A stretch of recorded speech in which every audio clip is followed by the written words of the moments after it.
tarde, segunda-feira, 9 de setembro. Estamos no ar com o nosso telejornal vespertino em pauta. Na volta do feriado cívico, a Comissão Parlamentar de Inquérito da Telefonia, presidida pelo deputado Marcos Rota, deverá apurar o apagão de internet que ocorreu em Manaus no último fim de semana, nos dias 7 e 8 de setembro, quando grande parte da cidade ficou sem o serviço. E o deputado Cabo Maciel apresentou projeto de lei para mudar o limite de idade da aposentadoria compulsória de policiais militares. Atualmente, boa parte dos cabos e soldados que são reformados automaticamente aos 51 anos recebe o benefício da aposentadoria proporcional e não a integral, uma vez que o limite para o ingresso na PM é de 28 anos.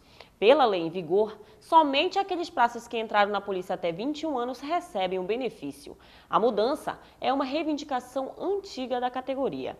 E o deputado Marcelo Ramos fez uma reunião com o diretor de fiscalização do Conselho Regional de Medicina sobre seu projeto de lei que impede a atuação de médicos formados no exterior em todo o estado do Amazonas sem a realização do exame Revalida. O projeto contará com o apoio do CRM. Essas e outras matérias você acompanha no Alean Notícias às 8h30 da noite ou no portal da Assembleia no endereço www.ale.am.gov.br. Fique agora com o resumo da atividade parlamentar da semana passada. Para você, uma excelente tarde e nos vemos amanhã. Depois do pequeno expediente, a pauta foi invertida e os parlamentares iniciaram a ordem do dia para apreciação de projetos de leis. 10 de autoria dos próprios deputados, todos foram aprovados por unanimidade. O de número 296 de 2011, de autoria do deputado Vicente Lopes, obriga a aplicação de teste vocacional aos alunos do ensino médio das redes pública e particular do Estado. O projeto 359, de autoria do deputado Marcelo Ramos, estabelece normas para o transporte de veículos e embarcações em todos os portos do Amazonas.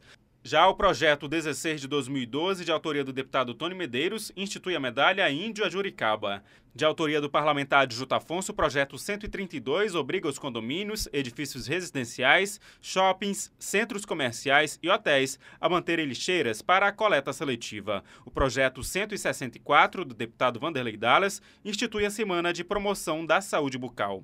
2 projetos da deputada Conceição Sampaio foram aprovados. Um dispõe sobre a política estadual de atenção à saúde do homem e outro sobre normas para a criação do Comitê de Prevenção à Gravidez na Adolescência. Com relação a esse comitê para combater a gravidez na adolescência, é justamente uma necessidade que nós temos. Nós temos várias ações públicas que já são realizadas, mas nós precisamos unificar essas ações, precisamos ter um comando dessas ações e é isso que está sendo proposto através desse projeto aprovado nesta casa. Em relação à saúde do homem, a gente tem que chamar a atenção, tem que lembrar que um homem saudável, ele rende mais no trabalho, ele vai ter muito mais disposição e principalmente lembrar que nessa semana a gente tem que trazer a questão da próstata, que ainda muita gente ainda tem muito preconceito em falar sobre a próstata, sobre o toque, que é um exame tão importante, que não tem que ficar sendo falado com ironia, ao contrário, eu acho que é garantir a vida dos nossos companheiros, é isso que nós queremos. E essa semana ela vai servir para isso. O primeiro vice-presidente da Alean, deputado Belarmino Lins, que presidiu a votação, destacou a aprovação de outros projetos. Eu destacaria o projeto que reorganiza o fundo do Tribunal de Justiça com relação ao reaparelhamento proveniente das certidões de nascimento e certos notoriais, que dá uma nova dinâmica e oportuniza a direção do tribunal em aplicar em programas orientados pela presidência, pelo colegiado do tribunal, programas que venham exatamente atender às suas demandas. É uma prerrogativa do tribunal, como poder independente, harmônico entre si, mas independente na sua estrutura administrativa e financeira, e que, por ordem do Poder Legislativo, se constitui numa tradição exatamente não promover alterações que representem modificação daquilo que o Poder Judiciário estabelece, que são as questões de interna corporis. É uma questão de princípio, tanto com o Tribunal de Justiça, como o Ministério Público e o Tribunal de Contas, porque eles têm as autonomias e sabem o que é melhor para eles e aonde eles podem alcançar. Um outro destaque é a aprovação de um projeto de lei do Poder Legislativo, onde corrige distorções e assegura a remuneração de 10% aos servidores do quadro permanente, efetivos, comissionados, aposentados e pensionistas, que ao longo de 3 anos não sofriam alterações salariais. Ainda na ordem do dia, 3 projetos foram promulgados. A terceirização tem sido uma prática cada vez mais comum nas empresas brasileiras. Ela ocorre quando a companhia contrata uma outra para a prestação de um serviço interno, como a limpeza de escritórios ou a segurança patrimonial. O principal objetivo desta medida é a redução de custos e facilitar o gerenciamento da mão de obra.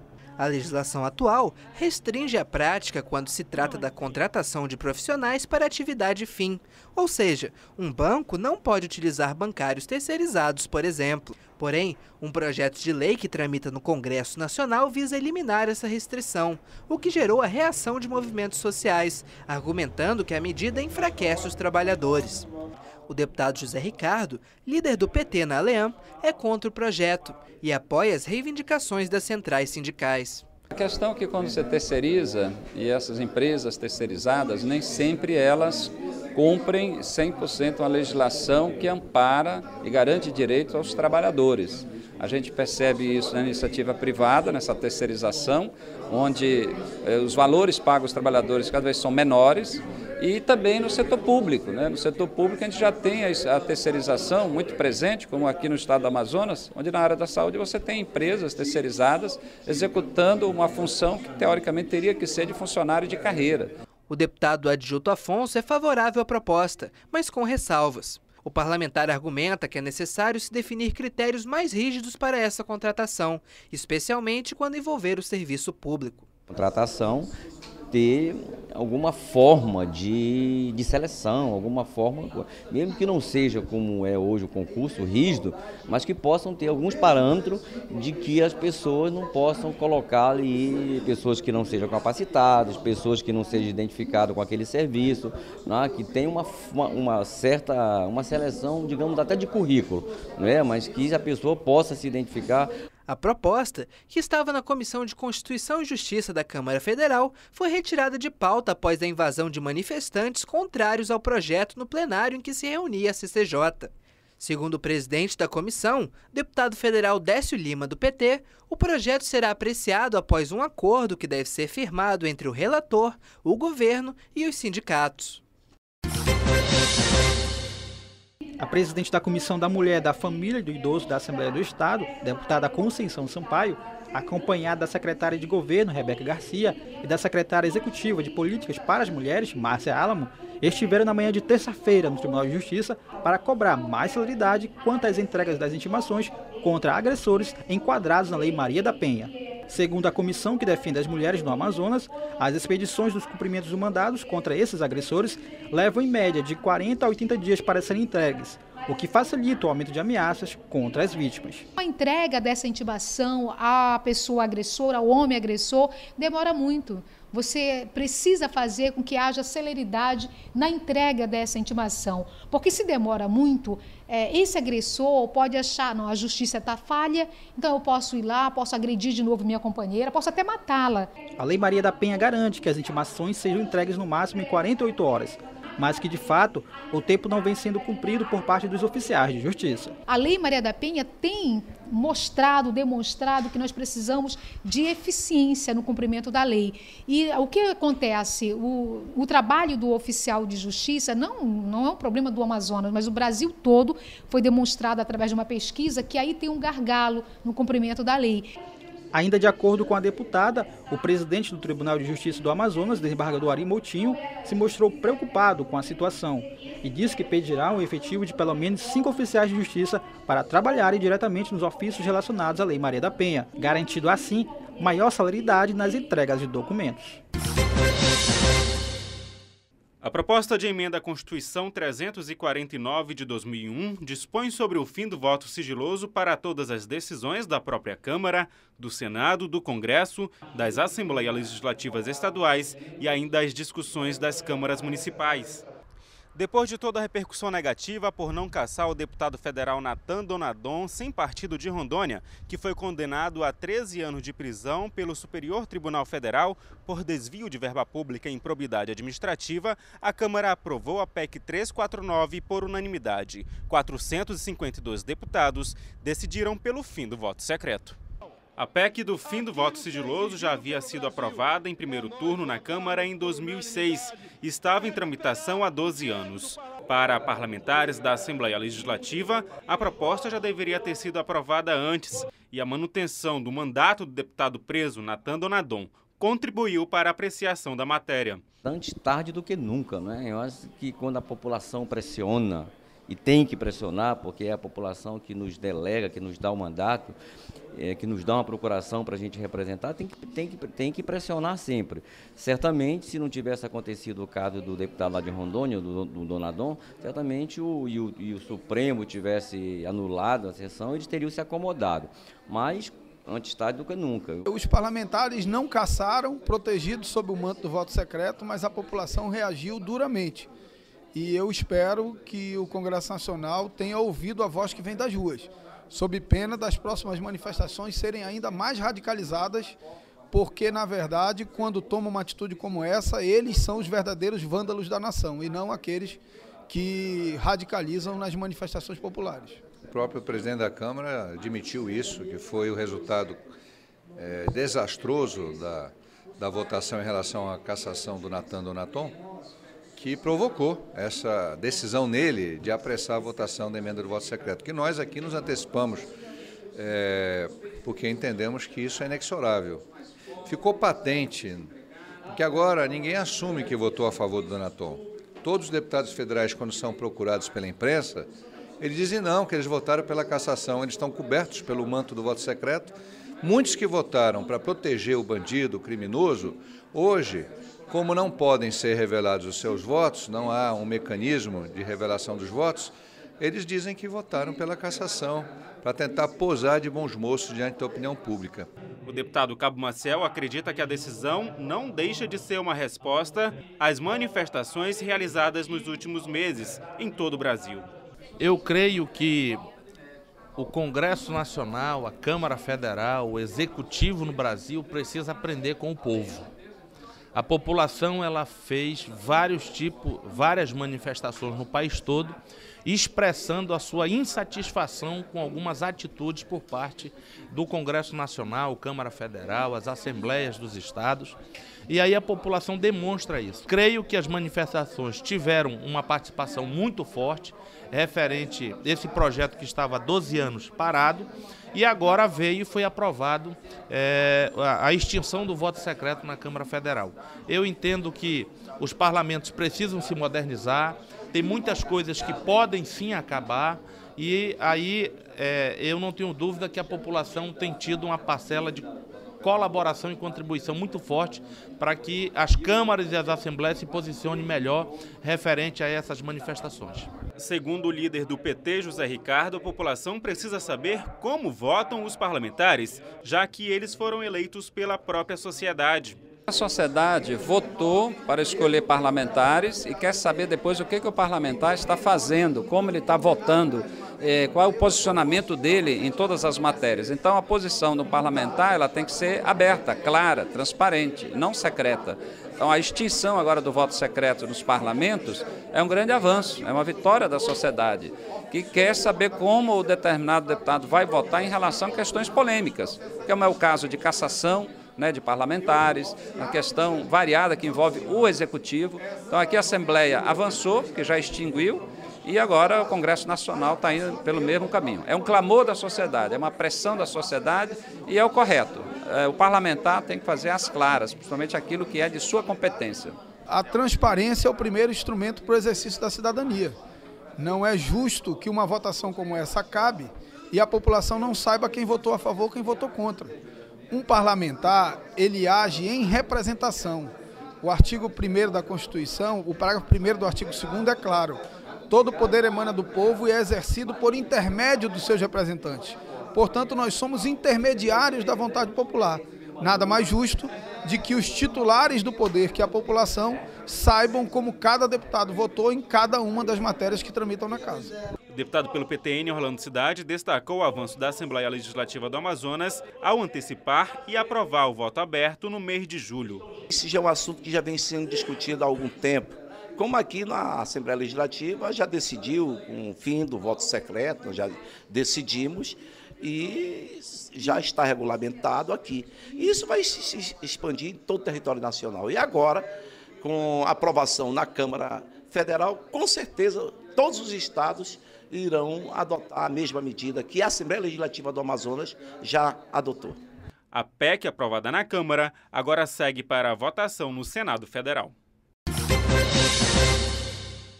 Em discurso, o deputado Marcelo Ramos, do PSB, questionou a nomeação do tenente-coronel Felipe Arce Rio Branco para ser o titular do Policiamento Regional Oeste da corporação, decretado pelo comandante-geral da PM, Coronel Almir Davi. A indicação consta no Boletim Geral número 188 da PM. Marcelo Ramos classificou a nomeação como mais um ato equivocado do coronel Almir Davi, em alusão à tentativa de condecorar o prefeito de Coari, Adail Pinheiro, acusado de ligação com rede de pedofilia no município, com a medalha Tiradentes, a mais alta comenda da Polícia Militar. O tenente-coronel Felipe Arce, em 2005, foi condenado na Operação Centurião, preso por tráfico de drogas e participação em grupos de extermínio. Em 2009, foi condenado no caso Moa, também por tráfico de drogas e grupo de extermínio. Em 2009 ainda foi condenado pela Justiça Federal num crime de falsificação de certidão do INSS e participação de empresas de vigilância privada. E, obviamente, quem tem uma ficha corrida dessa não pode comandar uma tropa da Polícia Militar do Estado do Amazonas. O parlamentar anunciou que irá acionar o Ministério Público para que o órgão pressione a conclusão dos processos administrativos ainda em aberto na Polícia Militar sobre o tenente-coronel. A nomeação de Felipe Arce para o comando do CPR Oeste também não agradou o presidente da Comissão de Segurança Pública da Assembleia Legislativa, deputado Cabo Maciel. O parlamentar classificou o ato do comandante Almir Davi como um equívoco e cobrou melhor assessoramento técnico ao órgão. Cabo Maciel anunciou ainda a anulação da nomeação do tenente-coronel Arce. Eu creio que o que está faltando para o coronel Davi é assessoria. Eu mantive contato com o mesmo e o ato vai ser desfeito. Ainda hoje será desfeito o ato da nomeação do coronel Arce.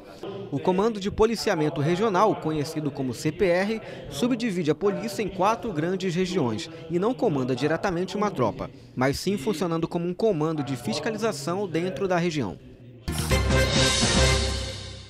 No Brasil, a inclusão do portador de deficiência no mercado de trabalho vem crescendo constantemente. Um exemplo disso são as leis que visam proteger o portador de deficiência física nas relações de trabalho, objetivando a efetiva integração social. Entre as normas estabelecidas atualmente está o artigo 203 da Constituição Federal, que estabelece a habilitação e reabilitação das pessoas portadoras de necessidades especiais e a promoção de sua integração à vida comunitária. Outra lei é a Federal 7.853/89, que determina ao poder público e aos seus órgãos assessorar a estas pessoas no pleno exercício dos seus direitos básicos para proporcionar o seu bem-estar social e econômico. Pensando em todos esses direitos, o deputado Vanderlei Dallas criou o projeto de lei 305/2011, que visa reservar 10% do total de vagas de estágio para deficientes em órgãos e entidades da administração pública do Amazonas. De acordo com Dallas, o objetivo da proposta é beneficiar esta parte da população, proporcionando mais oportunidades no mercado de trabalho. Sabendo que há um compromisso do governador Omar, da primeira-dama Nejme, em trazer um social para as pessoas com deficiência, é uma coisa que o Omar tem sempre falado, que ele respeita muito as famílias que têm pessoas em seus quadros de família, um filho, uma filha, um parente que tenha deficiência, ele quer ajudar. Pensando nisso, eu fiz esse projeto de lei para que essas pessoas também possam entrar no mercado de trabalho com dignidade, oferecendo 10% desses estágios para essas pessoas. O parlamentar afirmou ainda que o projeto tramita na Assembleia Legislativa desde outubro de 2011 e aguarda ser incluído na pauta de votação para que seja aprovado.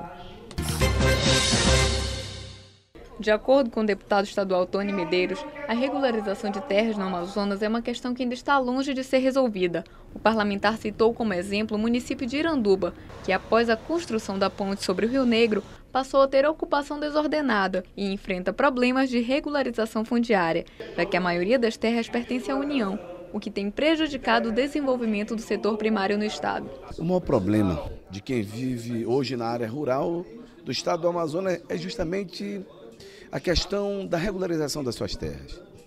Não consegue ter o título, não consegue financiamento, não pode investir em novas tecnologias e com isso fica relegado a uma agricultura familiar. Quando você vai para a área urbana, o mesmo problema, nós temos municípios, existe a questão do Iranduba, por exemplo, quando a prefeitura emitiu alguns títulos em cima de terras públicas federais e a AGU entende que só pode ser doadas as terras quando houver anulação desses títulos. E esse não é só um problema do Iranduba, esse é um problema de Presidente Figueiredo, esse é um problema terras públicas federais, um problema do Rio Preto, da Eva, da Vila Amazônia em Parintins, de Santo Antônio do Matupim, Manicoré e de tantos outros municípios. Em parte, a deputada estadual Vera Lúcia Castelo Branco e o deputado Wilson Lisboa reforçaram a necessidade de regularização fundiária, já que os pequenos produtores rurais precisam conseguir financiamento junto a instituições financeiras, o que só é possível com a titularidade das terras. Enquanto perdurar esta situação, o nosso Estado não vai a lugar nenhum. Não adianta falar em desenvolvimento regional, desenvolvimento do Estado, não adianta, porque não vai. Nós estamos presos a esse ferrolho aí, não tem como, ele emperra toda e qualquer ação visando o desenvolvimento. Primeira coisa que ele emperra e que nós sabemos que dói muito, né, para nós, para os nossos agricultores, para os nossos trabalhadores do campo, tanto da agricultura quanto da piscicultura, é a questão dos vultuosos recursos que o governo federal está sempre a anunciar, que recursos esses que estão disponíveis, né, para a agricultura familiar, para a piscicultura e outras modalidades. Só de vida pública, deputado Tony, eu já tenho 30 anos. Com mais uns 20 e tanto de medicina lá, vai-se lá 47 anos. E a mesmice continua.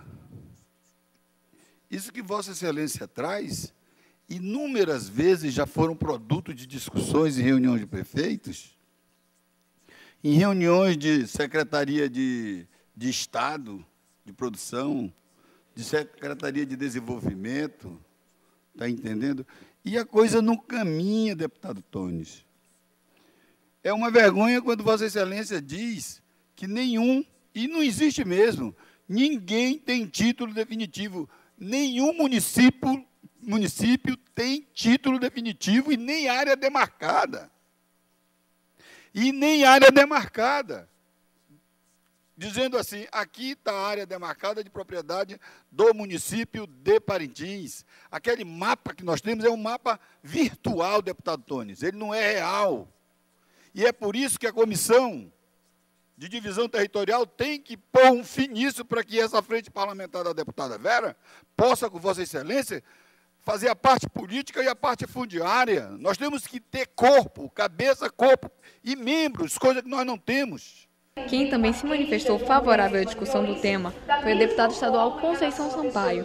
Porém, a parlamentar ressaltou que são necessárias medidas concretas para resolver o problema. Nós precisamos fazer com que o setor primário seja, através dele, a garantia de geração de renda para o nosso homem do campo, para a mulher do campo. Agora, os entraves são muito grandes, né? A gente vê aí, se falar da piscicultura, é só perceber o quilo da ração para você ver a própria dificuldade. Na hora que essa pessoa vai em busca de um financiamento, ele tem um outro grande obstáculo.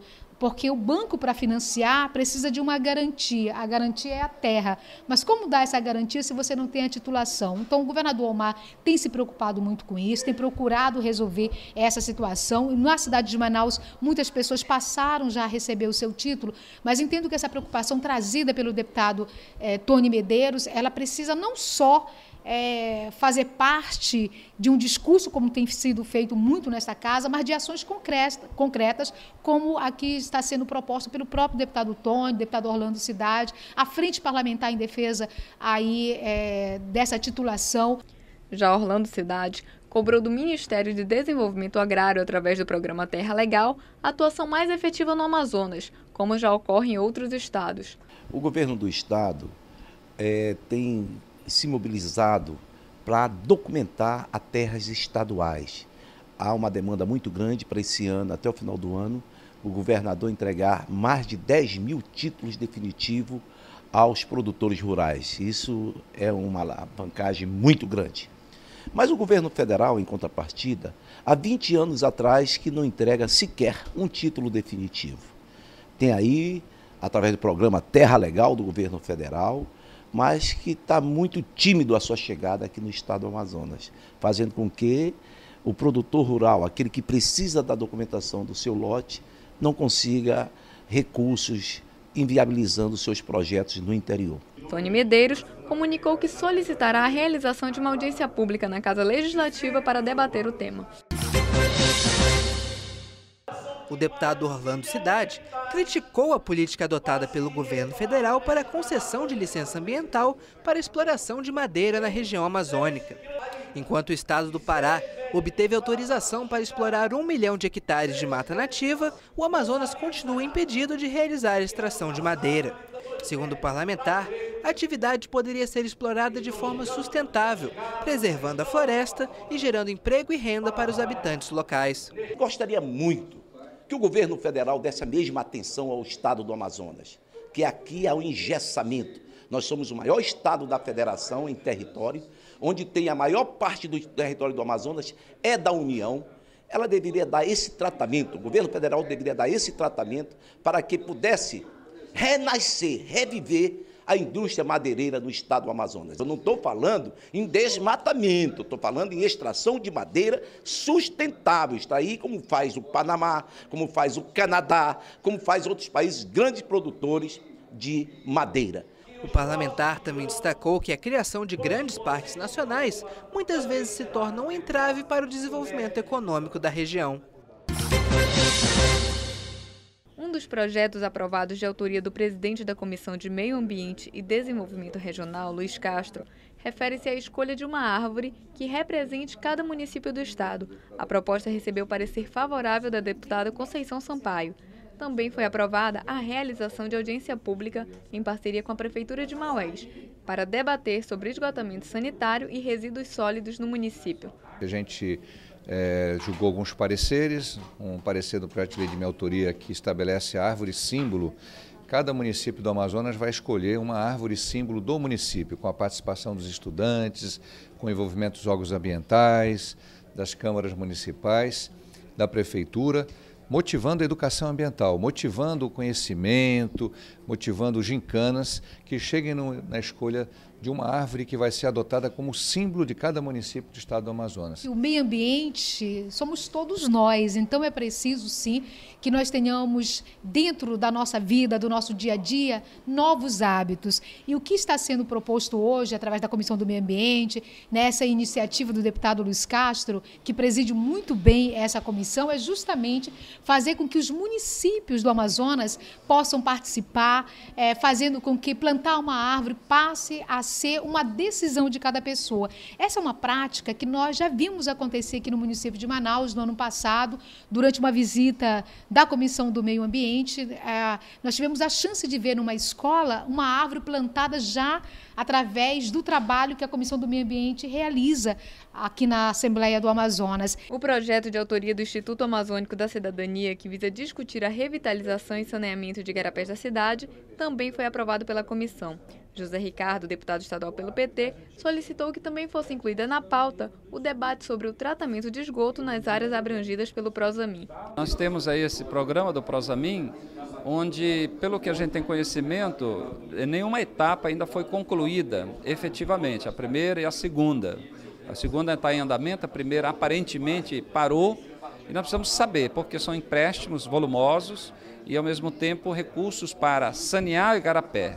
E você tem, portanto, essa questão operacional, administrativa. A outra relacionada ao próprio esgoto, porque o projeto aparentemente contemplava também as ligações de esgoto nas residências e depois o tratamento, para evitar de jogar o esgoto para o igarapé. Então, a audiência também tem que trazer resposta em relação a essas questões. Foram analisados ainda e juntados em substitutivo os projetos de lei de autoria da deputada Conceição Sampaio e Chico Preto, que tratam sobre a criação do Programa Estadual de Incentivo ao Uso da Sacola Retornável, e o de autoria dos deputados Abdala Frache e Chico Preto, que tornam obrigatória a disponibilização por supermercados e estabelecimentos congêneres de sacos de papel para embalagem de produtos e proibição do uso das caixas de papelão.